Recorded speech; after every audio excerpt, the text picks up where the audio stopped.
असं बघूया आतमध्ये जाऊ. हे आहे श्री संत सावतामाळी निवासस्थान.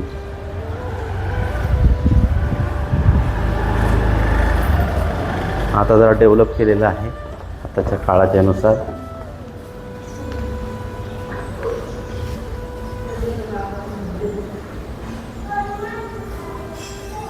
पुंडरी गोवर्धन विठ्ठल श्री ज्ञानदेव तुकाराम. पंढरीनाथ भगवान की जय. माऊली ज्ञानेश्वर महाराज की जय. संत शिरोमणी सावता महाराज की जय. तर मंडळी, हा आहे माझ्या संत शिरोमणी सावता महाराजांची राहतं घर बरं का. समाधी तिकडं समाधी मंदिर आहे आणि हे राहतं घर आहे. आणि त्यांचं पूर्ण जीवनचर्य एक छोट्याशा म्हणजे अशा स्वरूपामध्ये इथं करून ठेवलेलं आहे का कसं कसं सावता महाराजांचं जीवन इथं व्यतीत झालेलं आहे. तरी अशा प्रकारे हा आहे समाधी आपलं राहतं घर. आणि ही आहे सावता महाराजांची आंघोळीची शिळा, ज्याच्यावर बसून सावता महाराज आंघोळ करायचे बरं का इथं. आणि अजूनही इथं पाणी आहे, पाणी आहे, जसेचं तसं पाणी आहे बरं. इथं आंघोळ करायची सावता महाराज याच शिळेवर बसून.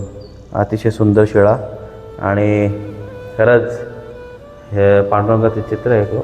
कांदा मुळा भाजी अवघी मिठाई भाजी, लसूण मिरची कोथिंबीर अवघा झाला माझा हरी. आणि खरंच खूप आनंद आला. आणखीन वर काही चित्रीकरण आहेत, ते सुद्धा आपण बघायला जाऊया.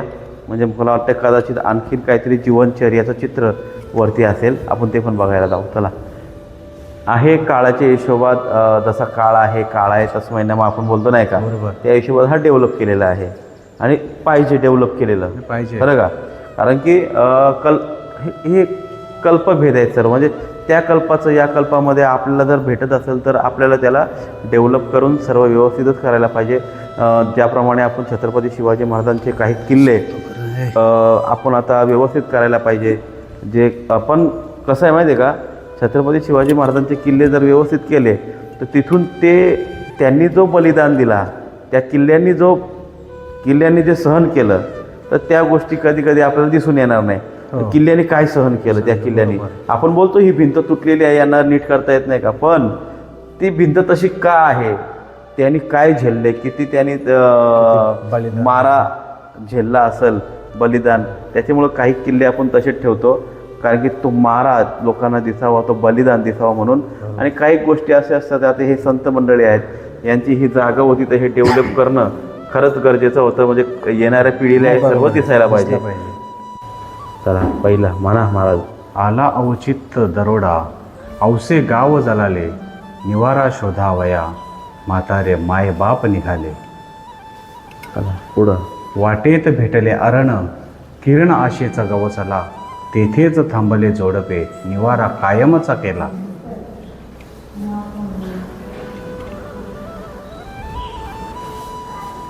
झाला प्रसन्न विठोबा, अमृत वाणी आली ओठी, जा रे नांदा आनंदाने, भक्त शिरोमणी येईल पोटी. आला नवस फळाला, प्रसन्न होता विठोबा, बाळ जन्मले गोमटे, नाव ठेविले सावतोबा. मोगऱ्या संगे बाळाच्या दरवळल्या बाळलीला, सवंगड्या संगे मळ्यात भजन करू लागला.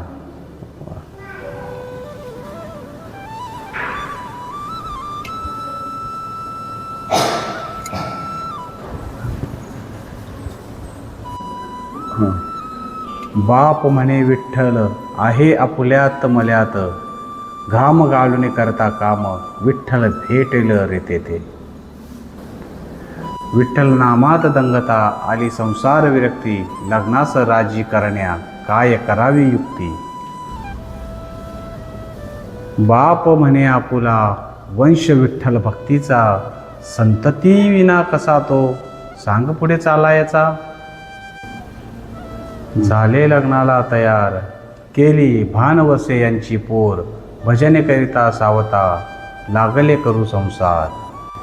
गेले वडील वैकुंठी, सावता करी कीर्तन, म्हणे सारे हे जाणारे, टिकते फक्त नामस्मरण. म्हणा महाराज. कीर्तनाने झाली कीर्ती, अवघ्या दाही दिशास, शास्त्री मंडळी रागा आली, करती हैराण सावत्यास. चला.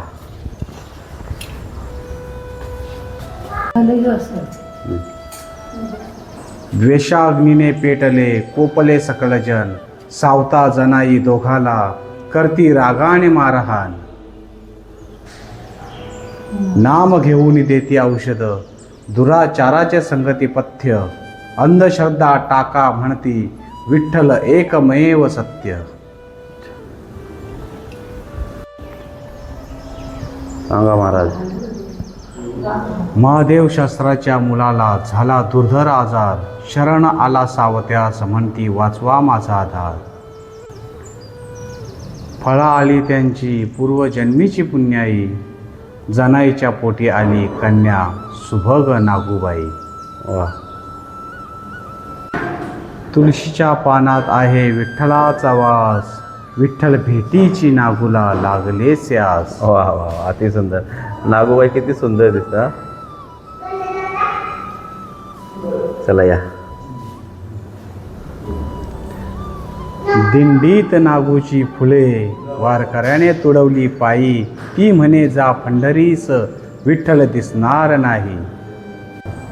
म्हणा. दिंड्या आल्या पंढरीत विठू दिसेना कोणासही, विठ्ठल साक्षात प्रगटले एकटीच पाहे नागूबाई. काय काय सुंदर दृश्य आहे. हा. वा. ज्ञानदेव नामदेव आले सावत्याच्या गावी, शोधाया विठ्ठलाला काय मात सांगावी. चोर लागले मागे विठ्ठल बघे लपवायला, छाती चिरोणी सावता लपविती विठ्ठला. ज्ञानदेव विचारती विठ्ठल होता का आला, नाही म्हणता सावता डोकावे विठ्ठलाचा शेला.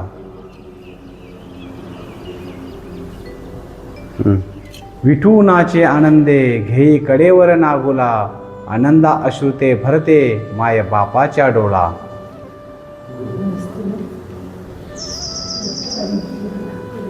ज्ञानदेव नामदेव नाचती भक्तीच्या मळ्या माझी, कांदा मुला भाजी अवघी विठाई माझी. विठ्ठल विठ्ठल म्हणता गेले वैकुंठी सावता, ज्योती तत्व आहे तेथे समाधीत आता. पुंडलिक वरदारी विठ्ठल श्री ज्ञानदेव तुकाराम पंढरीनाथ भगवान की जय. संत शिरोमणी सावता महाराज की जय. वा मंडळी, खूपच सुंदर असं आपल्याला नामदेवरायांचं जीवनचर्या सावता महाराजांचं. क्षमा करा, सावता महाराजांचं संपूर्ण जीवनचर्या आपल्याला पाहायला भेटलं इथंच. तर काही प्रमाण काल आपल्याला गेलती, त्याच्यातला हा एक दृश्य आहे बरं का नामदेव महाराज हे देवाला शोधायला आलते. तिथं खाली प्रमाण होतं. काय प्रमाण होतं या दृश्यासाठी? हा दृश्य जो तुम्हाला दिसतोय का, सावता महाराजांनी आपली छाती चिरून देवाला अशा प्रकारे आपल्या हृदयात स्थानापन्न केलेलं आहे. पण का स्थानापन्न केलेलं आहे त्याच्यामागे एक छोटीशी कहाणी आहे. फक्त हे आपल्याला कसं सांगायचं आहे का, अभिमान झाला आहे बरं का. इथं आपल्याला ही लीला सांगायची आहे नामदेवरायांची. ही देवाने नामदेवरायांनी केलेली लीला आहे का, भक्तांना कधी अहंकार होऊ नये बरं का. वास्तविक नामदेवरायांना हे सर्व करण्याची गरज नव्हती, पण त्यांना माहिती आहे या धावत्या कलियुगामध्ये का संपूर्ण आपले जे भक्तजन आहेत, आपल्याला अहंकार होतो आहे का नाही. मला असा उपरणा असला तरी अहंकार होतो. तर हे असले अहंकार होऊ नये म्हणून नामदेवरायांनी देवांनी हे रचलेलं चरित्र, म्हणजे हे आपण काय म्हणू याला, लीला आहे. वास्तविक हे जीवनमुक्त संत आहेत. यांना काही करायची गरज नाही, पण हे तुमच्या आमच्यासाठी काही गोष्टी आपल्याला दाखवून देतात आहे का नाही. त्याच्यासाठी हे यांनी केलेलं चरित्र आहे. वास्तविक नामदेवरायांना कुठल्याही प्रकारचा अभिमान नाही, काही नाही. पण हे फक्त तुम्हाला आम्हाला दाखवण्यासाठी का गुरु करा किंवा म्हणजे अभिमान येता कामा नये, त्याच्यासाठी हा चरित्र त्यांनी घडवून आणलेला आहे. थोडक्यात सांगा. देव म्हणे नाम्या जातो मी पळोनी, काळीपा धुंडोनी मजा लागे. ज्या वेळेला नामदेवरायांना अभिमान झाला, अभिमान म्हणजे काय, की लीला करायची होती आता तुम्हीच थोडक्यात सांगितलं. अभिमान, पण दुसऱ्यांचा अहंकार घालवण्याकरिता नामदेवरायांना अभिमान झाला होता. म्हणजे काय की देव माझ्याशी बोलतो, देवाच्या मी जवळ आहे, सर्वात जवळ देवाच्या मी आहे. म्हणून नामदेवरायांचा तो अभिमान घालवण्यासाठी देवाने ही लीला केली. मग देवाने अशी पैज लावली की नामदेवा आपण एक लपाछपीचा डाव खेळू, त्यामध्ये तू मला शोधून दाखव. तर नामदेवरायाने एवढा अभिमान होता की त्यांना वाटला देव त्रिभुवनात कुठेही लपू दे, मी शोधून काढी. वो तो मेरे डायने हात का मेल आहे, बस मी कधी देवाला शोधून काढी, कधीही शोधून काढी.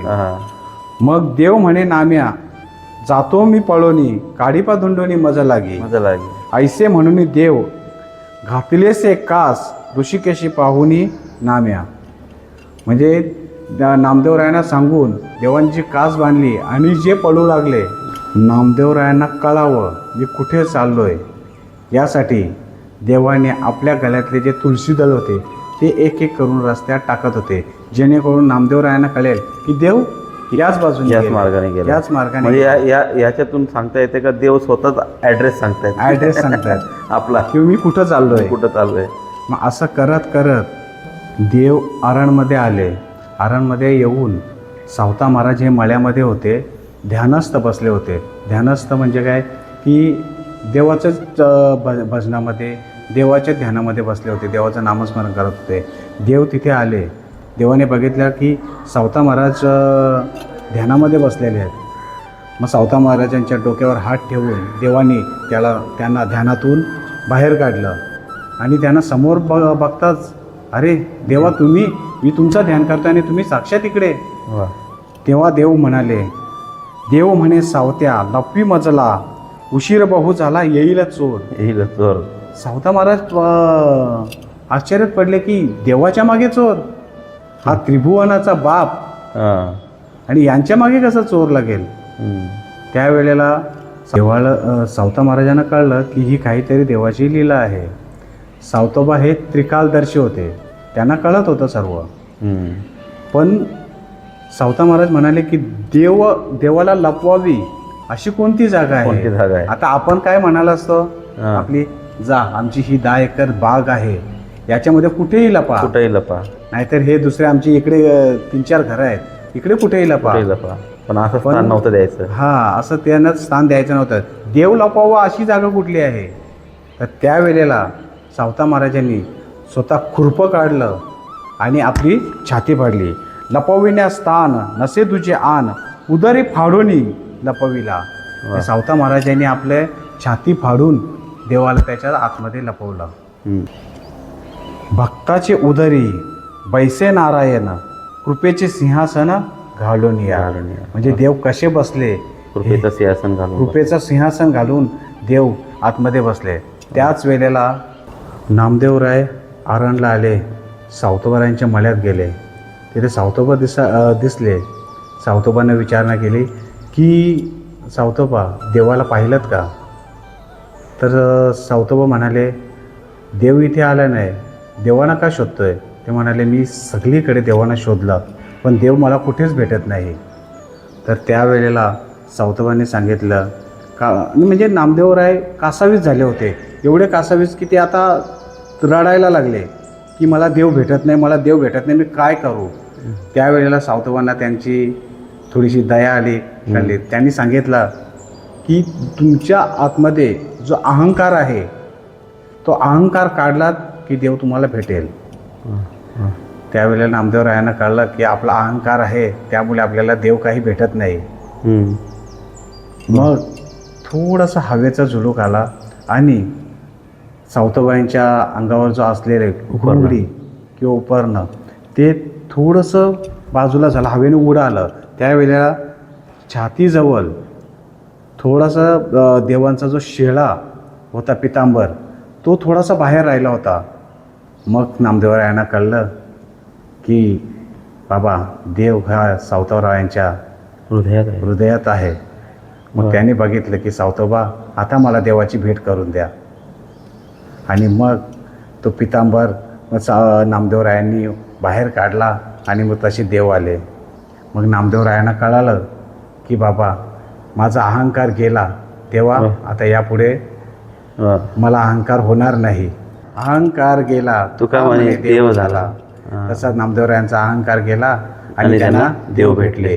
यास ही सर्व घटना ही इकडंच घडलेली आहे बरं का, आरणला आरण भेंडीला इथंच ही सर्व घटना घडलेली आहे. आणि अशा प्रकारचं सुंदर चरित्र दीपक महाराजांनी आपल्याला सांगितलेलं आहे. तर देव इथं आले, लपले सावता महाराजांच्या हृदयामध्ये. नामदेवराय आले, नामदेवरायांचं गर्भहरण झालं आणि त्यांना सावता महाराज एक गुरुरूपामध्ये भेटले इथं. नाही, गुरुसुद्धा करायचं होतं नाही का त्यांना. त्यांनी पहिले गुरु केले ते विसोबांना, विसोबा केशरांना, आणि हे सुद्धा यांचे गुरुच झाले. कारण की देवाने सांगितलं तू मला शोधलंच कसं, म्हटले मला सावता हे गुरु भेटले. मला सावता हे गुरु भेटले, खूप उत्तम गुरु भेटले, त्याच्यामुळं माझा अहंकार नाश झाला. अहंकारातो नाशा भेद जगी निंद ओहळा. माणसाला जर अहंकार झाला तर तो जगामध्ये ओहळा ठरतो, निंदनीय ठरतो. मग तोच अहंकार सावता महाराजांचा इथं, आपला नामदेव महाराजांचा इथं येऊन गेला. त्याच्यामुळं हा क्षेत्र हा फार फार महत्त्वाचा क्षेत्र आहे बरं का. कधीही तुम्ही पंढरपूरला या, तुमच्याकडे एक दोन दिवस आहेत तर तुम्ही काय करा, तुम्हाला आता हा क्षेत्र जो आहे पंढरपूरपासून 33 किलोमीटर आहे, 33 ते 35 किलोमीटर आहे सावता महाराजांचा. तर तुम्हाला जमत असेल तर या, नसेल जमत तर आता त्याला आपण काय करू शकतो आहे की नाही. पण आमचा अट्टा असा आहे का तुम्ही या, का आम्ही हे सर्व करतोय तुमच्यासाठी, का तुम्ही पंढरपुरात आल्यानंतर एक क्षेत्र बघायला पाहिजे. जास्त नाही, आपल्याला अर्ध्या पाऊण तासात आपण इथं पोहोचलो. बरोबर, अगदी अर्ध्या पाऊण तासातच आम्ही इथं पोचलो आणि हे सर्व आम्ही तुमच्यासाठी हे मेहनत केली. खरंच आपल्यासाठी पण दर्शन झालं, पण लोकांनाही कळावं का आपल्याला पंढरपुरात गेल्यानंतर किती दर्शन करायला पाहिजे, कुठं कुठं जायला, जवळजवळ कुठं जायला पाहिजे तीर्थक्षेत्राला. तर हे असं सावता महाराजांचं तीर्थक्षेत्र आहे. अगदी सुंदर तीर्थक्षेत्र आपल्याला बघून झालेलं आहे. तर चला आपण पुढच्या तीर्थक्षेत्राला जाऊया. पुढचं तीर्थक्षेत्र आहे आपला लहुळला कुर्मदास महाराज. चला मंडळी, जायचं का?